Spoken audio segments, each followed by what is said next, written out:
The great director గారు ముత్యాల సుబ్బయ్య గారికి, నా సోదరులు ఇప్పుడే వెళ్ళిపోయారు మ్యూజిక్ డైరెక్టర్ కోటి గారికి, వేదిక మీద ఆశీనులైన అందరికీ పేరు పేరున, విచ్చేసిన వారందరికీ పేరు పేరున, ప్రెస్ మీడియా సోదరులకు అందరికీ పేరు పేరున నా నమస్కారాలు.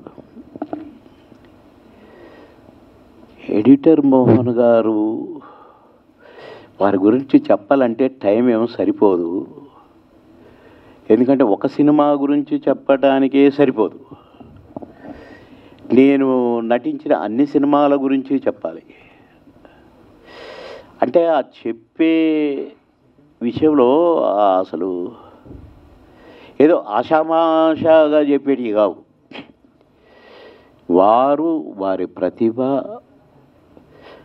వారి ఆలోచన విధానం ఎంత గొప్పదో నాకెందుకో నేను బాగా క్షుణ్ణంగా అర్థం చేసుకున్నానా అని అన్నట్టుగా అనిపిస్తుందండి నాకు. లేదా వారి ఆఫీస్ కూడా వెళ్ళాను. ఎంత గొప్ప ప్రొడ్యూసర్ గారంటే, ఎడిటర్ గారు సంగతి తర్వాత చెప్తాను, ఇప్పుడు ప్రొడ్యూసర్ గారి సంగతి చెప్తాను. ముందు కథ అప్పుడే ఇది తీయాలి అనుకున్నారు అంటే అది హిట్టే. ఇందాక అన్నారు ప్రొడ్యూసర్ గారు నా సినిమాలన్నీ హిట్టే అని. కథని ఎలా మలచాలి, ఇప్పుడు మావగారి సినిమా ఉంది, తమిళ్లో ఒక హిట్ అయిన సినిమే, కానీ వారు తీసుకున్న శ్రద్ధ, వారు దాన్ని తయారు చేసుకున్న తీరు, దీన్ని ఇంకా పెద్ద హిట్ కొట్టాలని వారు వేసిన ప్లాను అమోఘం అంటే అమోఘం. ఆఫ్టర్ ఆల్ బాబు మోహన్ అంటే క్యారెక్టర్లుగా కూడా, క్యారెక్టర్ ఫిట్నెస్గా కూడా ఎలా ఉండాలో వారికి తోచినంత, వారికి తెలిసినంత గురి నేను ఎవరికి తెలియదేమో అనుకుంటుంటా. ఎందుకంటే నేను చాలామంది ప్రొడ్యూసర్స్తో యాక్ట్ చేశాను, తెలుగు, తమిళ్, కన్నడ, హిందీ అన్ని భాషల్లో కూడా చేశాను. నా అదృష్టం. కానీ వేళ్ల మీద లెక్క పెట్టే ప్రొడ్యూసర్స్నే నేను చెప్పగలుగుతాను. అంటే ఈ కోవకు చెందిన వాళ్ళు, వారు క్యారెక్టర్ల హీరో దగ్గర నుంచి, కమెడియన్ల దగ్గర నుంచి ఈ క్యారెక్టర్కు ఇతనే కరెక్టు అనుకుంటే అతన్ని వదలడండి. డేట్లు కుదరకపోయినా వదలడు. సినిమా స్టార్ట్ కాకపోయినా పర్వాలేదు, కానీ ఆ ఆర్టిస్ట్ కావాల్సిందే అనుకుంటారు, ఆ హీరో కావాల్సిందే అనుకుంటారు. వారి సక్సెస్కి కారణాలు ఎన్నో ఉన్నాయి, ఇట్లాంటివి ఎన్నో ఉన్నాయండి. నా డేట్లు కుదరలేదు మావగారి సినిమాకి. 30 రోజులు కావాలన్నారు. అప్పుడు రోజుకు 6 షూటింగ్లు చేస్తున్నాను, 6 షిఫ్ట్లు పనిచేస్తున్నాను. అక్కడికి నేను చాలాసార్లు రిక్వెస్ట్ చేసుకున్నాను ఆఫీస్కి వెళ్ళి, సార్ ఈ ఒక్కసారికి నన్ను వదిలేయండి సార్, ప్లీజ్ సార్, నాకు అస్సలు కుదరట్లేదు సార్ అంటే 30 నుంచి 25కి వచ్చారు, 25 నుంచి 20కి వచ్చారు, 20 నుంచి 15కి వచ్చారు. కానీ నేను 12 కంటే కుదరదు సార్ గురువుగారు అన్నాను. అంటే నాకు రిక్వెస్ట్ చేయటానికి కూడా ఏడుపు వచ్చేంత పని అవుతుంది. లేదు, నువ్వే కావాలి, నువ్వే చేయాలి ఆ క్యారెక్టర్. అరే సార్ ఏంటి ఇట్లా పట్టుబడతారు అనుకున్నాను. 3 సార్లు ప్రివ్యూ వేశారు. నేను 3 సార్లు చూడటానికి కుదరలేదు. నా మీద చాలా కోపం వచ్చింది సార్కి, ప్రొడ్యూసర్ గారికి. ఎందుకంటే నేను కావాలని కాదండి, అసలు క్షణము తీరికలేక కుదరక, ఒక్కరోజే మెడ్రాసు, ఒక్కరోజే తిరుపతి, ఒక్కరోజే వైజాగ్, ఒక్కరోజే హైదరాబాద్.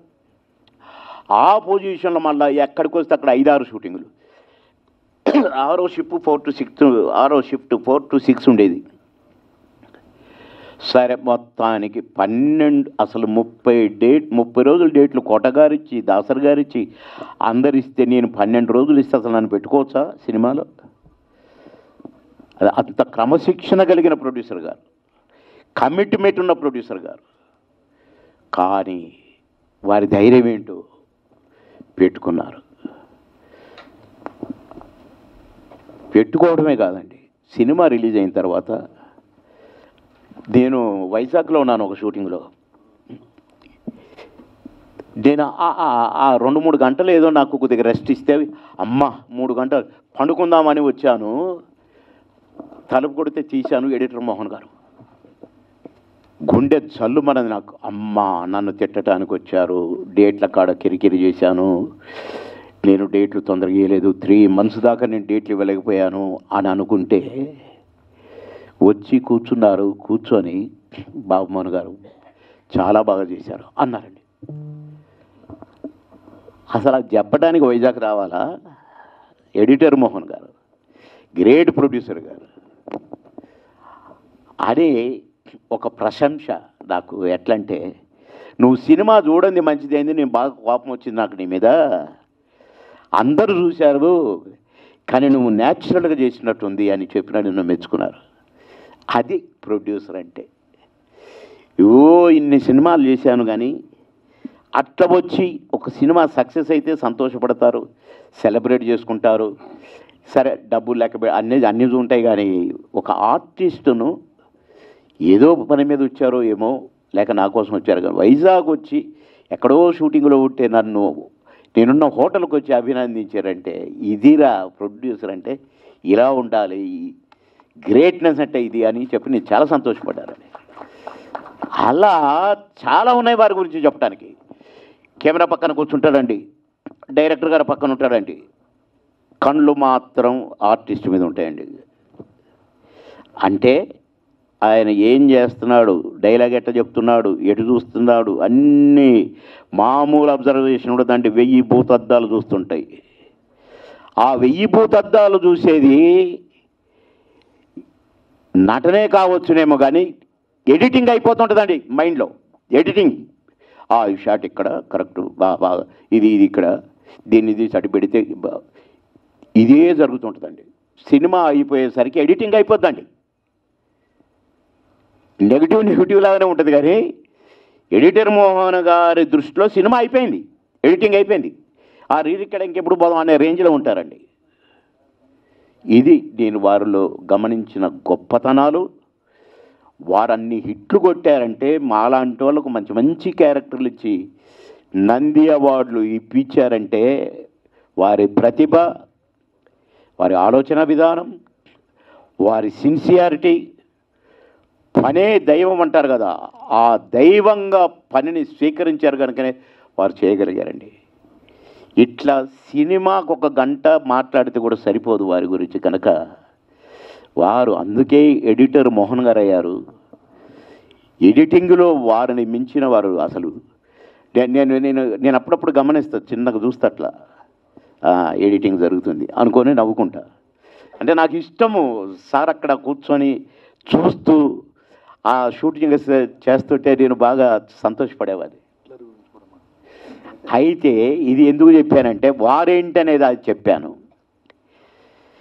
ఇక హిట్లర్ మామగారి క్యారెక్టర్కు బావబామ్మర్ది క్యారెక్టర్కు ఈ హిట్లర్ క్యారెక్టర్కు సంబంధం ఏమి ఉండదండి. అస్సలు అదే కాదు. శుభమస్త ఏమడి పెయింట్ చూసుకోండి. ఈ శుభమస్తు కూడా అసలు ఆ సుధాకర్ గారు, నేను ఆ సాంగ్లో మా చిన్న బిట్లు, దాంట్లో షూటింగ్ వదిలేసి నేను బిస్కెట్లు తింటుంటాను. అసలు ఎలాంటి క్యారెక్టర్స్ వేయించారు నాతో. ఒక్కొక్క సినిమాలో ఒక్కొక్క రకమైన క్యారెక్టర్. ఇక హిట్లర్లో కూడా నేను కమెడియన్ కాదు, దాసర్ గారితో ఒక సెంటిమెంట్ టైప్ క్యారెక్టర్. అసలు బారు తను అన్నా చూసావా అన్న అని తిరిగినోడిని ఆ అంత సెంటిమెంట్ క్యారెక్టర్ వేయించడం అంటే గట్స్ ఉండాలి ప్రొడ్యూసర్కి. అలాంటి గ్రేట్ ప్రొడ్యూసర్ గారు. నాకు హిట్లరు సెకండ్ రిలీజ్ అంటున్నారు కానీ నాకు అట్లా అనిపించట్లేదండి. ఎందుకంటే నేను వారం రోజుల నుంచి వారి ఫోన్ కాల్స్ వింటున్నాను. ఇది అసలు ఫస్ట్ రిలీజ్ రాగానే ఉంది వారి హడావుడైతే. ఖచ్చితంగా హిట్లర్ లాంటి సినిమాలో చిరంజీవి గారు, నేను వారి ప్రతి సాంగ్ నా మైండ్లో ఉంటుందండి. ఆ డ్యాన్సు, ఆ కట్స్, ఆ కసి, ఆ చూపు, చిరన్నను మించిన వారు లేరని నేను ఫీల్ అవుతూ ఉంటాను. అన్ని పాటలు అసలు 1 కాదండి, కానీ హిట్లర్లో 2 పాటలు అన్ని పాటలను బీట్ చేస్తే అనిపిస్తుందండి. నడక తెలిసిన నవరాత్రి అసలు ఆ రంభ ఇట్లా మోకాళ్ళ మీద నడుస్తుంటుంది, కరెక్ట్గా మ్యూజిక్కి చిరన్న చూపు ఉంటుంది అసలు. అది అలా 6 పాటలు హిట్ ఉన్న డ్యాన్సులతో ఉన్న సినిమాలతో పోటీగా 2 పాటలు వర్క్ చేసినండి హిట్లర్కి. అందరి క్యారెక్టర్లు కూడా ఎంత మంచి సెంటిమెంట్. చిరన్న కంట తడి పెట్టుకొని అందులో మరి చిరన్న ఒప్పుకున్నాడా లేకుంటే ప్రొడ్యూసర్. డ్రెస్ కూడా అండి చక్కని బుషర్టు ప్యాంటు, రాముడు మంచివాడు. అసలు ఆ ప్యాట్రన్ ఎప్పుడు చిరంజీవి గారు ఏ సినిమాలలో వేల గమ్మత్ డ్రెస్సింగ్ సింపుల్గా. కానీ ఇక అసలు చిరణ్ అంటే చిరణ్ణి అనుకోండి. అట్లా ఈ హిట్లర్ పిక్చర్ ఖచ్చితంగా విజయ దుందుబి మోగుతుంది. ఎందుకంటే ఈ మధ్య కాలంలో చిరన్న కథ బయటికి రాలే, ఇంత ఊపు సినిమా రాలే. వస్తుంది ఇప్పుడు మళ్ళా పాత రోజులు జడ్జనకర జనారే డెఫినెట్. మళ్ళా అప్పుడు నెల్లూరులో చేశారు 100 days. కానీ ఈసారి ఈ దగ్గరలో హైదరాబాద్ చుట్టే చేయాలని కోరుకుంటున్న ఎట్రమోహన్ గారిని. మేడం గారు విజయలక్ష్మి గారు మేడం గారు వచ్చారని తెలిసింది, వారి సత్యమణి గారు. అస్సలు ఈ ఎడిటర్ మోహన్ గారు